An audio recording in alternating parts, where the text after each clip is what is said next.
इस कहानी की शुरुआत होती है एक औरत से जो अपने किचन में खड़ी बेहद परेशान नजर आ रही होती है। दरअसल उसके किचन के सिंक के अंदर से अजीब और रहस्यमय आवाजें आ रही होती हैं। वो कई बार उस आवाज को रोकने की कोशिश करती है, लेकिन आवाज बंद होने के बजाय और भी तेज और डरावनी होती जाती है। धीरे धीरे उसका डर बढ़ता जाता है, क्योंकि ऐसा लगने लगता है जैसे कोई उस सिंक के अंदर से कुछ कहने की कोशिश कर रहा हो। कुछ देर बाद उस महिला का पति घर आता है, जिसका नाम जॉन होता है। वो देखता है कि आज खाना नहीं बना है। हैरान होकर वो अपनी पत्नी से पूछता है, तो वो डरते हुए बताती है कि किचन के सिंक से अजीब आवाजें आ रही हैं, इसीलिए वो खाना नहीं बना पाई। जॉन इस बात को गंभीरता से नहीं लेता और खुद किचन में जाकर चेक करता है। उसे भी वही आवाजें सुनाई देती हैं, लेकिन वो इसे पाइप की समस्या समझकर अपनी पत्नी को समझाता है कि इसमें डरने की कोई बात नहीं है और कल प्लम्बर बुलाकर इसे ठीक करवा देंगे। लेकिन उसकी पत्नी की बात कुछ और ही होती है।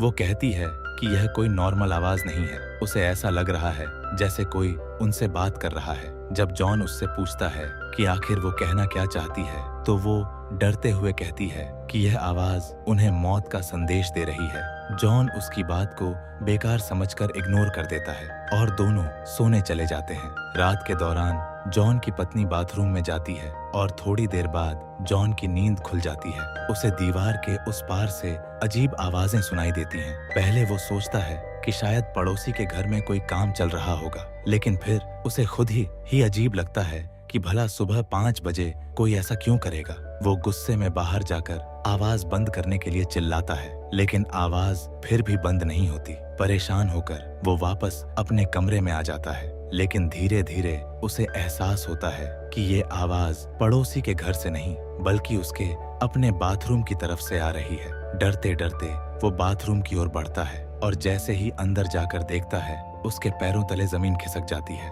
वो देखता है कि उसकी पत्नी हवा में लटकी हुई है और उसका शरीर बार बार बहुत जोर से बाथरूम की दीवारों से टकरा रहा है। उसके शरीर से खून निकल रहा होता है और वह पूरी तरह किसी अदृश्य ताकत के काबू में होती है। यह भयानक दृश्य देखकर जॉन बुरी तरह डर जाता है। वो उसे बचाने की कोशिश करता है, लेकिन उसकी पत्नी पर किसी बेहद खतरनाक और अनजान शक्ति का कब्जा हो चुका होता है। वो बार बार अपना सिर दीवार पर मारती है और आखिरकार वहीं पर दम तोड़ देती है। यह सब देखकर जॉन पूरी तरह टूट जाता है और यहीं से कहानी एक रहस्यमय मोड़ ले लेती है। अब सीन बदलता है और हम जॉन को एक साइकेट्रिक सेंटर में देखते हैं, जहां 3 पैरानॉर्मल एक्सपर्ट उससे पूछताछ कर रहे होते हैं। दरअसल पुलिस को शक है कि जॉन ने ही अपनी पत्नी की हत्या की है, लेकिन सच जानने के लिए इन एक्सपर्ट्स को बुलाया गया है। वो जॉन से पिछले कुछ दिनों में हुई अजीब घटनाओं के बारे में पूछते हैं। जॉन बताता है कि कुछ दिन पहले उनके घर के सामने एक एक्सीडेंट हुआ था, जिसमें एक छोटे बच्चे की मौत हो गई थी। इसके अलावा उसे अपने पड़ोसी के घर की दीवारों से अजीब आवाजें सुनाई देती थीं और वही रहस्यमय आवाजें उसके किचन के सिंक से भी आती थीं। जब भी वो अपने पड़ोसी से पूछता, तो वो कहता था कि घर का रेनोवेशन चल रहा है, लेकिन जॉन को हमेशा यह बात थोड़ी अजीब लगती थी। अब कहानी हमें कुछ दिन पीछे ले जाती है, जहां जॉन के उसी पड़ोसी को एक ऑफिस में दिखाया जाता है। वो काफी घबराया हुआ होता है और एक पैरानॉर्मल इन्वेस्टिगेटर से बात करने की कोशिश कर रहा होता है, लेकिन उसकी मैनेजर कहती है कि वो अभी बिजी है, चाहे तो मैसेज छोड़ सकते हैं। साफ दिखता है कि वो बहुत ज्यादा परेशान है, क्योंकि उसके साथ भी कुछ अजीब और डरावनी घटनाएं हो रही थी। फिर हम उसे उसके घर में देखते हैं, जहां वो सो रहा होता है, लेकिन अचानक उसका बेड अपने आप हिलने लगता है। वो डर तो जाता है, लेकिन हिम्मत करके नीचे झांकता है और तभी उसे कुछ ऐसा दिखाई देता है जिसे देखकर उसकी हालत खराब हो जाती है। अगले दिन वो फिर से इन्वेस्टिगेटर को कॉल करता है, लेकिन इस बार भी उसे टाल दिया जाता है। वो घबरा कर कहता है कि उसके घर में कुछ बुरी शक्तियां हैं और अगर जल्द मदद नहीं मिली तो वो उसे मार डालेंगी। उधर जब वो घर लौट रहा होता है, तो उसकी मुलाकात जॉन से होती है। जॉन उससे शिकायत करता है कि उसके घर के काम की वजह से उसकी दीवारों में दरारें पड़ने लगी हैं। पड़ोसी उसे भरोसा देता है कि काम जल्द खत्म हो जाएगा, लेकिन असलियत तो कुछ और ही होती है। वो अपने घर में कोई काम नहीं कर रहा था, बल्कि उसके साथ बेहद डरावनी और समझ से परे चीजें हो रही थी। सच पता लगाने के लिए वो अपने कमरे में एक कैमरा लगा देता है, ताकि रात की सारी घटनाएं रिकॉर्ड हो सकें। वो सो जाता है, लेकिन फिर से वही सब शुरू हो जाता है। अचानक नींद खुलती है और वो देखता है कि कैमरा नीचे गिरा हुआ है। डरते डरते जब वो रिकॉर्डिंग देखता है तो उसकी धड़कन तेज हो जाती है, क्योंकि वीडियो में साफ दिखता है कि एक भयानक और अनदेखी चीज उसे परेशान कर रही थी। उसके पास सबूत था, लेकिन इससे पहले कि वो किसी को यह दिखा पाता, वही डरावनी शक्ति उसके पीछे आ जाती है और उस पर हमला कर देती है। इसके बाद सीन बदलता है और हम एक छोटे बच्चे को देखते हैं जिसकी बॉल गलती से उसी पड़ोसी के घर की तरफ चली जाती है। बच्चा बिना कुछ सोचे वहां पहुंचता है और अपनी बॉल उठाकर आराम से वहीं खड़े होकर पानी पीने लगता है। उसे बिल्कुल अंदाजा नहीं होता कि वो एक ऐसी जगह खड़ा है जहां पर हर पल कुछ खतरनाक होने वाला है। तभी उसे एक अजीब और डरावनी आवाज सुनाई देती है। पहले तो वो जिज्ञासा में उस आवाज की तरफ बढ़ता है, लेकिन जैसे जैसे आगे जाता है उसका डर बढ़ता जाता है। डर के मारे वो धीरे धीरे पीछे हटने लगता है और पीछे हटते हटते सड़क तक आ जाता है। तभी अचानक एक तेज रफ्तार बस आती है और उसे जोरदार टक्कर मार देती है। बच्चे की चीख सुनकर जॉन बाहर दौड़ कर आता है और देखता है कि उसके पड़ोसी वेलेंसिया के बेटे का एक्सीडेंट हो गया है। बच्चे की मौके पर ही मौत हो चुकी होती है और सड़क पर चारों तरफ खून फैल जाता है। बाद में उस खून को साफ किया जाता है और बच्चे को दफना दिया जाता है। अब सीन बदलता है और हम एक पैरानॉर्मल इन्वेस्टिगेटर को देखते हैं जिसे उसके पुलिस दोस्त का फोन आता है। वो तुरंत बताए गए पते पर पहुंचता है और वहां जो देखता है वो किसी भी इंसान को हिला कर रख दे। वो देखता है कि जो बच्चा मर चुका था उसकी लाश उसके ही घर में कुर्सी पर बैठी हुई है। उसकी माँ ने उसके सामने खाना और दूध तक रख दिया होता है जैसे वो अभी भी जिंदा हो। सबसे डरावनी बात यह होती है कि वो डेड बॉडी हल्के हल्के हिल भी रही होती है। वहां पर मौजूद लोगों को समझ ही नहीं आता कि आखिर यह हो क्या रहा है। तभी अचानक टेबल पर रखा दूध का गिलास अपने आप नीचे गिर जाता है और यह देखकर वहां खड़े सभी लोगों के होश उड़ जाते हैं। अगले दिन वही इन्वेस्टिगेटर घर के बाहर आता है जहां उसे एक महिला मिलती है जो उस घर की फोटो ले रही होती है। उसका नाम अलोरा होता है और वो भी एक पैरानॉर्मल एक्सपर्ट रह चुकी होती है। वो दोनों मिलकर इस केस की जांच शुरू करते हैं। इन्वेस्टिगेटर उसे सारी बातें बताता है कि कैसे बच्चे का एक्सीडेंट हुआ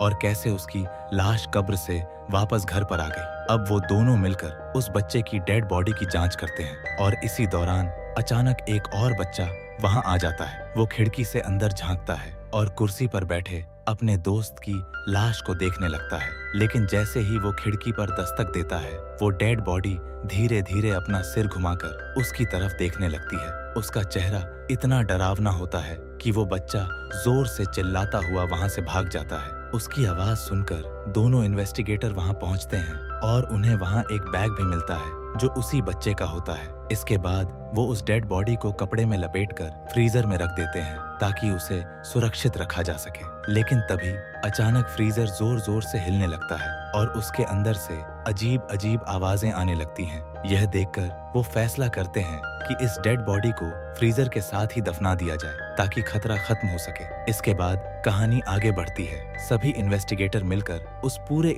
इलाके की जांच करने का प्लान बनाते हैं जहां ये सारी घटनाएं हो रही थी। परमिशन लेने के बाद वो 3 हिस्सों में बंट जाते हैं। एक टीम जॉन के घर जाती है, दूसरी उसके पड़ोसी के घर और तीसरी उस बच्चे के घर जिसकी मौत हुई थी। जांच शुरू होती है और जैसे ही वो जॉन के किचन में पहुंचते हैं वहां का नजारा देखकर उनके रोंगटे खड़े हो जाते हैं। वहां रखा आटा और चम्मच अपने आप ऊपर की तरफ चिपका हुआ होता है जैसे किसी अदृश्य ताकत ने उसे पकड़ रखा हो। एक इन्वेस्टिगेटर उसे छूने की कोशिश करता है, तभी अचानक एक चाकू उसके हाथ में लग जाता है और खून निकलने लगता है। अगले ही पल उसे ऐसा महसूस होता है जैसे कोई अनदेखी चीज ऊपर अलमारी के अंदर से उसके खून को खींच रही हो। यहीं से साफ हो जाता है कि इस घर में जो कुछ भी है वो सिर्फ डरावना नहीं बल्कि बेहद खतरनाक भी है। जब इन्वेस्टिगेटर अलमारी खोलकर देखता है तो अंदर कुछ भी नजर नहीं आता, जैसे वहां कुछ था ही नहीं, लेकिन माहौल उतना ही डरावना बना रहता है। उसी समय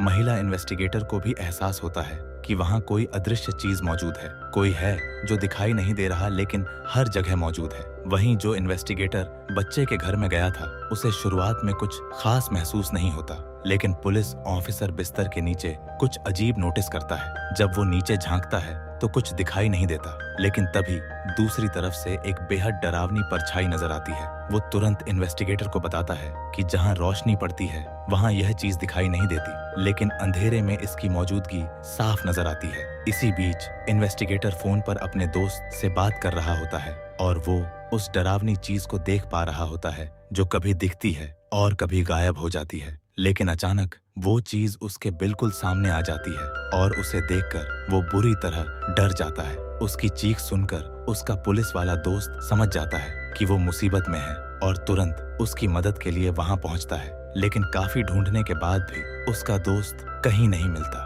तभी एक फर्नीचर के अंदर से कुछ आवाजें सुनाई देती हैं। हिम्मत करके जब वो उसे खोलता है तो देखता है कि उसका दोस्त उसी के अंदर फंसा हुआ है। लेकिन उसकी हालत देखकर ऐसा लगता है कि वो अब पहले जैसा नहीं रहा, जैसे उस पर भी किसी बुरी शक्ति का कब्जा हो चुका हो। डर के मारे वो पुलिस ऑफिसर तुरंत वहां से निकलकर महिला इन्वेस्टिगेटर के पास पहुंचता है और सारी बात बताता है। लेकिन वो इस पर ज्यादा ध्यान नहीं देती। वो जॉन के घर की दीवारों को समझने में लगी होती है और बताती है कि ये सारी घटनाएं अलग अलग दिशाओं से फैल रही हैं और इनका संबंध पानी से है। वो समझाती है कि जैसे पानी हर जगह फैल सकता है, वैसे ही ये प्रेत आत्माएं भी फैल रही हैं। क्योंकि इंसान के शरीर में भी पानी होता है, इसलिए ये शक्तियां इंसान को अपना जरिया बना लेती हैं। अगर यह सब ऐसे ही चलता रहा तो यह पूरा इलाका इस बुरी शक्ति के कब्जे में आ जाएगा। लेकिन तभी अचानक एक खौफनाक घटना होती है। एक अदृश्य ताकत उस महिला इन्वेस्टिगेटर पर हमला करती है